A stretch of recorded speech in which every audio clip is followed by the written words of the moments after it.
Live from Fargo and serving you on TV, online, and on the go. This is Valley News Live at 6. If that was true, an eye for an eye and a tooth for a tooth, pretty soon the whole world would be blind and toothless. Sister Pat Murphy, a Crookston nun, is lobbying to save Alfonso Rodriguez from the death penalty. Thank you for joining us. Mike and Stephanie are off tonight. Rodriguez was sentenced to death by lethal injection for the 2003 kidnapping, rape, and stabbing death of UND student Drew Shadeen. He's currently in a federal prison in Indiana awaiting a final appeal in the case this September. Valley News Team's Neil Carlson talked with Sister Pat about her controversial position in this case. Alfonso Rodriguez was already convicted of attacking and sexually assaulting 3 other women around Crookston before he was convicted of killing Drew Shadeen. Rodriguez has spent the better part of his entire life behind bars. But Sister Pat Murphy says that should not give the state the right to execute him. And basically your position is, to put it simply, thou shalt not kill. You got it right, Neil. That's a basic commandment. Your cause isn't a real popular one around the region. No. I would imagine it even causes some contention in your family. We haven't had an in-depth conversation in the family, and I'm looking forward to that. I know there will be some other views. I'm not so certain, though, that they're going to be anti-Sister Pat or anything like that. Sister Pat is part of a committee of 12 within the Sisters of St. Joseph, working to spare Rodriguez. She says she has received no comment to emails sent to Judge Ralph Erickson, who handled the Rodriguez trial. She says now they'll begin sending letters to the prosecuting attorneys in the case. Meanwhile, Linda Walker, the mother of murder victim Drew Shadeen, posted on Facebook, quote, "I have never been a vengeful person, but what I do know, there is a distinct difference between wanting revenge and seeking justice. Love you, Drew, Mom," unquote. The Old Testament has a line in there, an eye for an eye, tooth for a tooth. And I quote Tevye from Fiddler on the Roof. Well, if that was true, an eye for an eye and a tooth for a tooth, pretty soon the whole world would be blind and toothless. Well, okay, so that's humorous, but it does bring the point across that it doesn't accomplish the end, and the end doesn't justify the means in this regard. In September, defense attorneys will make their final plea in the case that Rodriguez is insane and should be taken off death row. In Crookston, Neil Carlson, Valley News Live. Sister Pat is part of the congregation of 800 nuns nationwide who became famous when Sister Helen Prigine lobbied to get another convicted murderer off death row. It was the subject of a book and movie called Dead Man Walking. And this story is getting a lot of people talking on our Valley News Live Facebook page. And we'd like you to join the conversation. Just search Valley News Live and like our page to follow the latest news, weather, and breaking news updates anytime on your feed.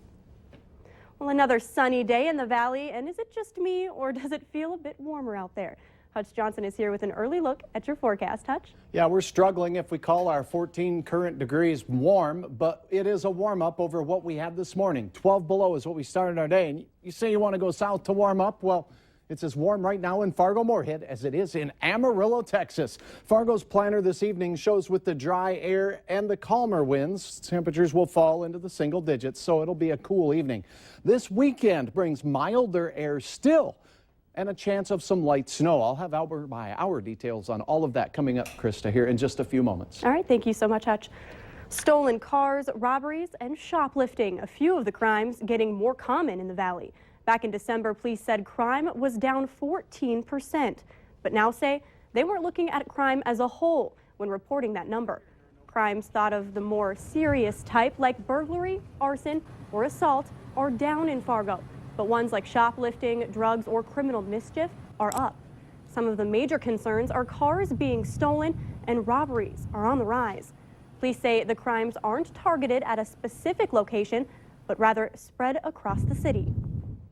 Public education component, I think, is the thing that we're really going to focus on. Some of these crimes that we're seeing, especially the theft of motor vehicle, some of those crimes, we need to educate the public better, or try to get that message out to them so they understand it, so they take the action. DUI arrests have fallen in the Valley. Police say there are two different ideas as to why. Either people are driving drunk less, or this could be less enforcement due to lack of staffing. We spoke with Fargo Police Chief David Todd last night, and if you want to hear from him, just log on to valleynewslive.com and click on Point of View. A major drug bust in the Valley. Pablo Camarena Aguilar and Nestor Orlando Camarena are in the Clay County Jail after authorities found 9 pounds of methamphetamine in their car. A trooper stopped them on Wednesday and smelled marijuana. They called in a drug dog, which found the 9 pounds of meth. Its estimated value is about $400,000. The search is over for a missing 12-year-old girl. Lena de Oliveira has been located and returned to her home. She was last seen at her home in southwest Fargo on Wednesday. The Fargo Police Department says they thank the public for their continued assistance. And it's Friday and time to take a look at this week's Valley's Most Wanted. Police say Clifford Monteith III is wanted for aggravated assault, driving under suspension, and driving with a revoked license. You can call your local law enforcement if you have any information on Monteith. Smoke could be seen for miles after a building with apartments in it caught fire yesterday afternoon in downtown Harvey, North Dakota. Nearby businesses and streets were closed as firefighters worked in frigid temperatures to put out the flames. Surrounding businesses say the roof caved in and that the local pizza ranch will be providing free meals to first responders and those who were displaced. The Artos Motel will make rooms available for those who lived in the building. All these smaller towns have these buildings and nobody ever wants to see a vacant spot in their community. So, you know, our hearts go out to the owners and the people that lived up there. But, you know, I guess it happens sometimes, and fortunately nobody was hurt, and that's the main thing. There is no word yet on any injuries. And the city of Fargo is looking to update its water treatment plant at the tune of $100 million. The facility handles tens of millions of gallons of your water daily, and officials say they're excited for the expansion. Valley News Team's Bradford Eric waters down why they're adding on and what that means for your water bill. Water, water everywhere. And there's quite a bit of it to drink. But soon the city of Fargo says they're going to have much more. While we're doing the construction with this new membrane system, we'll also expand the plant at the same time so that we get those economies of scale. So that's what's happening. They're adding 15 million gallons more capacity. The reason actually has little to do with Fargo's exploding population. The problem is Devil's Lake and the Cheyenne River. They're letting water out of the lake into the river to ease flooding. Devil's Lake water in the Cheyenne River has resulted in poorer water quality in the Cheyenne River than this plant was designed to deal with. And about half of the water going to the city of Fargo comes from that water source. The other half comes from the Red River. While this project is estimated at over $100 million, they've already got the funding in place. So the good news to Fargo ratepayers for water services, we're not going to see a big rate increase because of this plant being expanded. This project also allows surrounding cities to tie in. The city of West Fargo is looking into a new water treatment facility. Based on projections, their population will exceed the maximum capacity in a few years. This expansion in Fargo could help their neighbors to the west fix their water problems too.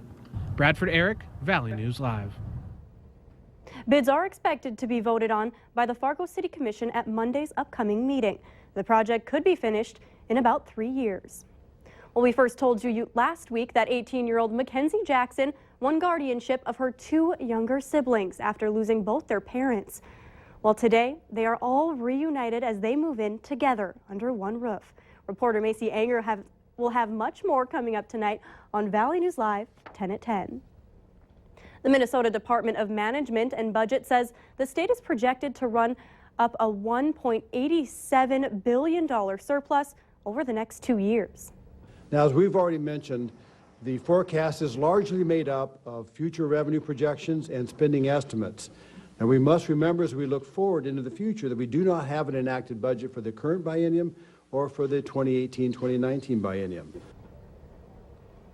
The surplus is substantially more than the $1 billion estimated in December and sets parameters for upcoming debate over a new 2-year budget that Governor Mark Dayton and the legislature will adopt this spring. Dayton wants a big chunk of the extra money to pay for expanded statewide preschool offerings and to offset tuition freezes at state colleges and universities. Well, later on Valley News Live at 6, a one-stop shop for all your home spruce-up needs. And we have the teens returning to the valley today. Still 10 degrees below par for this time of the year. Some 20s for the weekend and a chance of light snow. Details in your hour-by-hour forecast are straight ahead.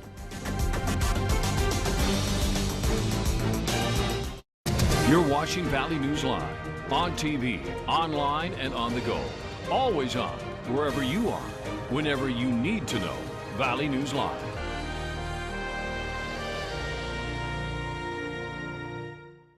Tonight's